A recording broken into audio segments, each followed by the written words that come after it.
The five mistakes that I made: 1, trying to be smart; 2, trying to get rich quickly; 3, not betting enough on my best ideas; 4, venture capital, again, trying to get rich quickly, thinking you're too smart; and then 5, not taking profits when you're just in a trade versus an investment. My friends always ask me for help teaching them about investing, and investing is something that I'm super passionate about. For those of you who don't know, I've spent the past 10 years, basically, my deepest passion is investing, and I love investing, and I've been doing it for 10 years. I started my career in Wall Street working for one of the top investment banks, Lazard, and then I spent 3 years after that at one of the top private equity software funds doing investing as well. I think it's important to realize that you don't have to have worked on Wall Street or in private equity like I did to be a good investor. Being a good investor is about just making really good choices, and it's fun because what I love the most about investing is it's really like a journey through life, because it's about figuring out how to play yourself so that you can win, because you're your own worst enemy when it comes to investing. Most people are horrible investors because they're emotional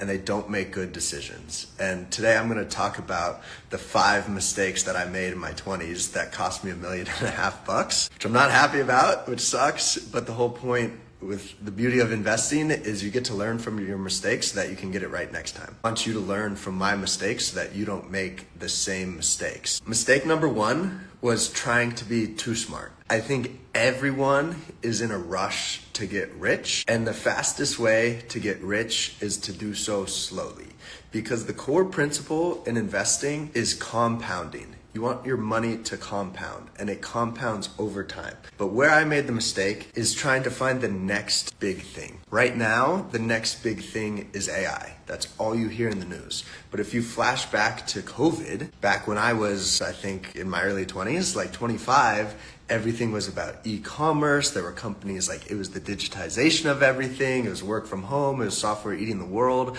So that led you to invest in things like Shopify or Twilio or DocuSign or C Limited, or a lot of those companies that never ultimately panned out to be the next great big thing. I'll go through and I'll show you some of my portfolios, or go look at some of those stocks and to see what happened.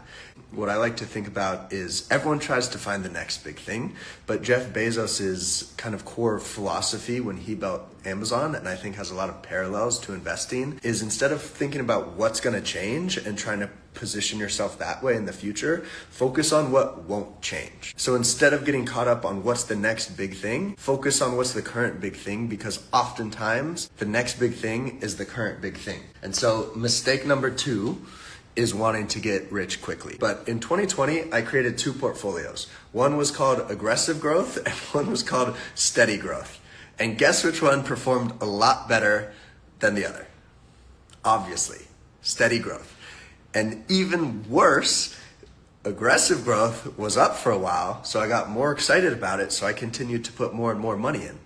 That's the names that I was talking about: the Shopifys, the DocuSigns, the Twilios, all these things that were going to be the next big hot thing. And it just didn't turn out to be that case. And all the while, all the steady growers, the companies like Microsoft, Amazon, Nvidia, Facebook, Visa, they've all continued to grow and grow. And I think, like I said, I think what I learned is that the next big thing is often the current big thing. Mistake number 3 related to this is not betting enough on your best ideas. In investing and in life, you only get a couple amazing ideas. There's a quote about life and investing that I love, and it's find the freight trains and get on them and own enough to make it count. And where I cost a lot of money was I had all these good ideas. I was right about a lot of things. I'd been buying Nvidia since college, and I took my eye off the best idea, which was Nvidia and Facebook. They were all ideas that I had and owned, but you get distracted thinking that something like Shopify is going to be the next big thing. And I started allocating money from my best ideas to the ideas that I thought were going to be my best ideas that didn't end up being that way. And that's actually how you cost yourself a lot of money. And there's a saying about investing that I love, is like, we like to make money with old friends.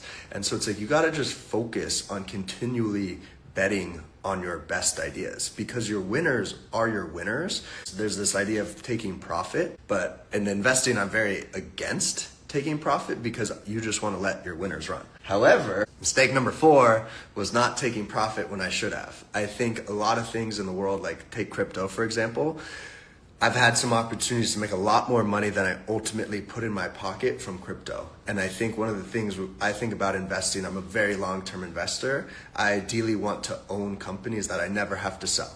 Like take Microsoft, take Nvidia, take Facebook, whatever.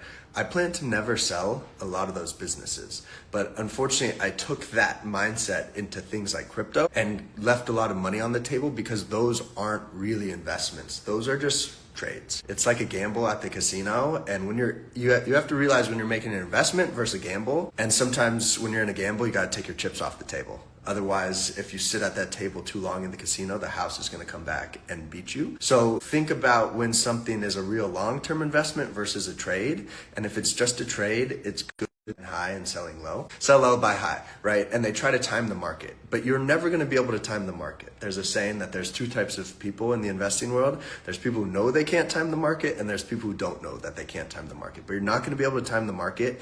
And instead of trying to get the trade perfectly, what I like to do now is just focus on capturing 80% of the trade.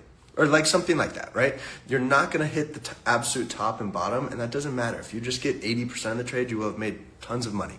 So take the money and walk away with it happily. And the mistake number 5 is venture capital. We all started to make some money when we were young in investment banking and private equity, and we thought we were super smart, or we thought we had like all this unique access to get good deal flow. And I put a lot of money into those deals that I shouldn't have ultimately done.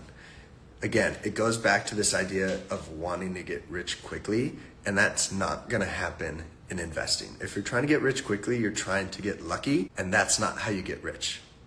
Maybe someone hits the jackpot, but that's not a good strategy. And where I really cost myself money was I sold good businesses. I remember I sold all my Apple stock and I put it into a venture capital fund. And that Apple stock ended up, I think, being up like X. So I would have made 5X my money if I did nothing. And instead I sold that to put it into a venture fund.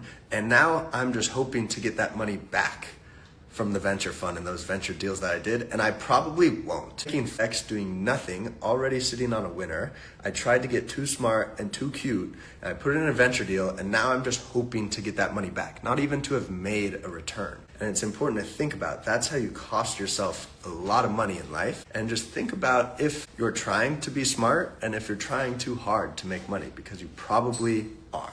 So that said, the beauty of investing, like life, is you always get another chance to get it right. I remember one of my friends once reached out to me and they're like, Cole, what do I do? Like, I'm disgusted with myself. I just fumbled a fat bag investing. And it's like, I think of life like surfing. You got to just paddle back out into the lineup because there's always another wave coming. Any day in the market, fortunes are made every single day, and any day could be your lucky day. And all you got to do is just stay in the game. And if you stay in the game long enough, eventually you'll win.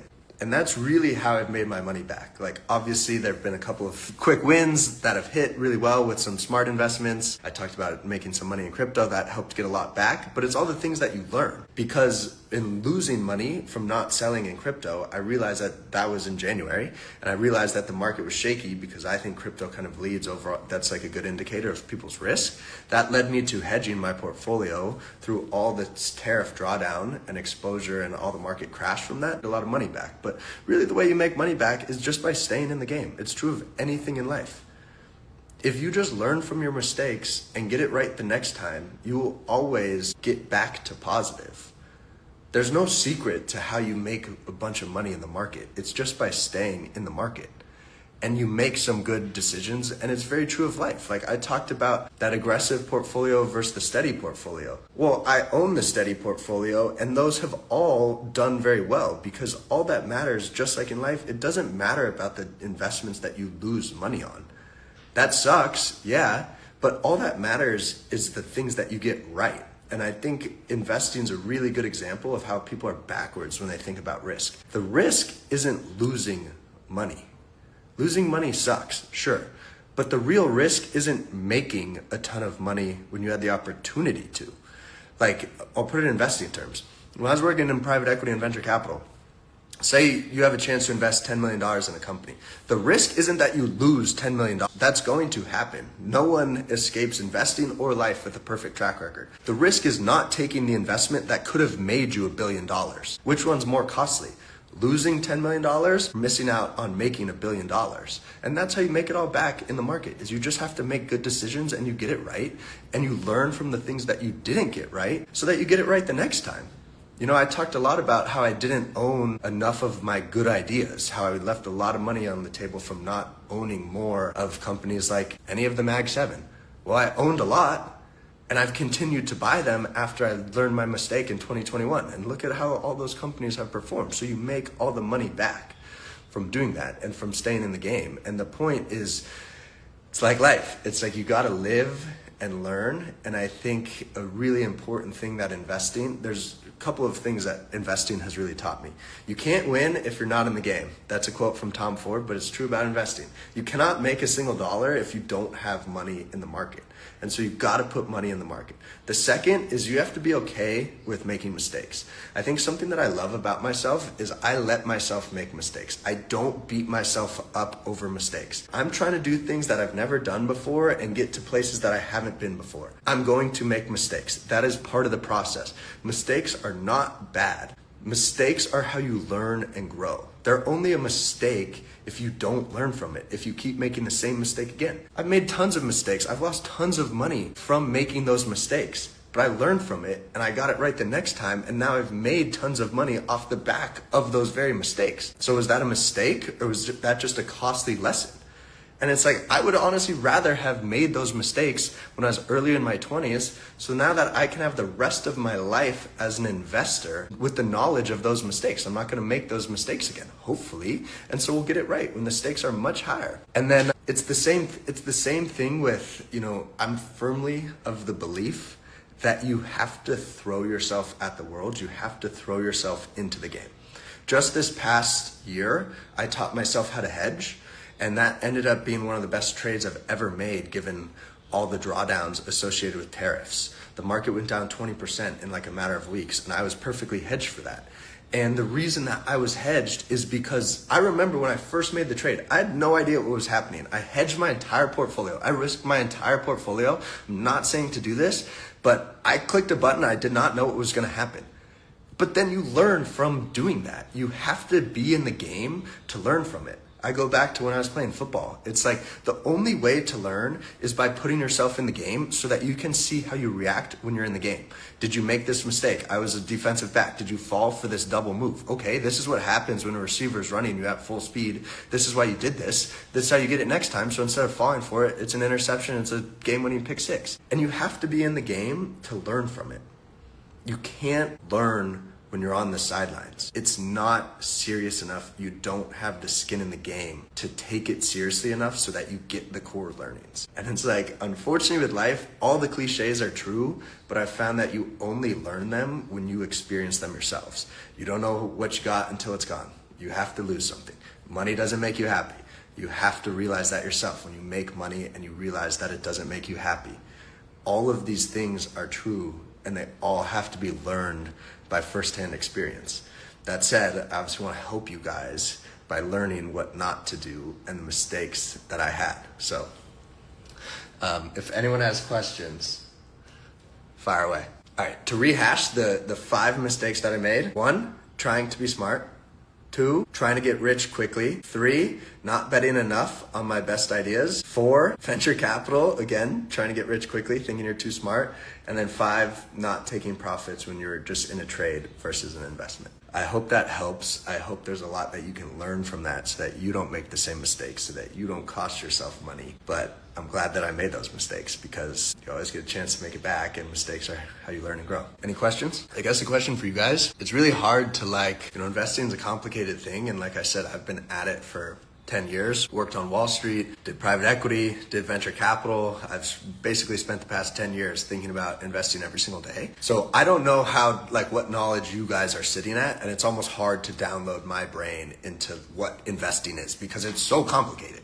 If you guys don't even understand what EBITDA is, or how stocks work and all of that, There's just a lot to teach you guys, and I'm excited to do that. What does my portfolio look like, or favorite long-term things to invest in? Well, first and foremost, I think I have to disclose that none of this is financial advice. I'm not telling you to invest in any stocks. Any stocks that you invest in have serious risk, and you'll probably lose money. So make sure that you're talking to your own financial advisor. I'm not a registered financial advisor, anything like that. I'm just sharing my experiences and things that I've learned and things that I'm thinking about. So don't go buy any securities that are discussed. These are not endorsements or anything. Okay,